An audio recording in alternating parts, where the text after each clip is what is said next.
হয়ে গেল আমার আজকের চাটনির রেসিপি।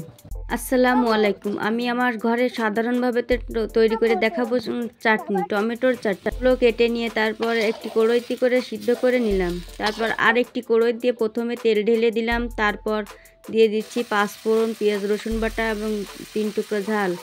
তারপর ঝালটিকে সুন্দর করে ভেজে নিলাম। ভাজা হয়ে গেলে আমি দিয়ে দেব আমার সেই পরিমাণ মতো লবণ দিয়ে মশলাটাকে আস্তে আস্তে করে ভালো করে ভেজে নিলাম। তারপর দিয়ে দিচ্ছি পরিমাণ মতো মিষ্টি, যেমন গুড় আর চিনি একসাথে করে আমি মশলার মধ্যে ঢেলে দিলাম। তারপর আস্তে আস্তে করে মশলাগুলো ভেজে নিলাম, যাতে কোনো জায়গায় লেগে না যায় এবং পুড়ে না যায়। সেভাবে আপনাদের সাবধানে এই মশলাটাকে ভাজতে হবে। ভাজা হয়ে যাওয়ার পর আমি দিয়ে দিলাম আমার সেই সেদ্ধ করা টমেটো দিয়ে তারপর আবার আস্তে আস্তে করে নেড়ে দিতে হবে, যাতে কোথাও না পুড়ে যায়। আর আস্তে আস্তে করে জাল দিতে হবে আর টমেটোকে সুন্দর করে নাড়িয়ে দিতে হবে। আমি এখানে পাঁচফোড়ন ব্যবহার করেছি, আপনারা চাইলেও পাঁচফোড়ন দিতে পারেন। আমি পাঁচফোড়ন ভেজে রেখেছিলাম, তাই সেটাকে দিয়ে দিচ্ছি।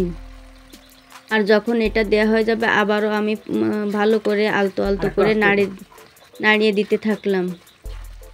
আর যখন এটা সুন্দর করে পানি টেনে যাবে, শুকনো শুকনো ভাব এসে যাবে, তখন আমার এই রেসিপিটি হয়ে যাবে।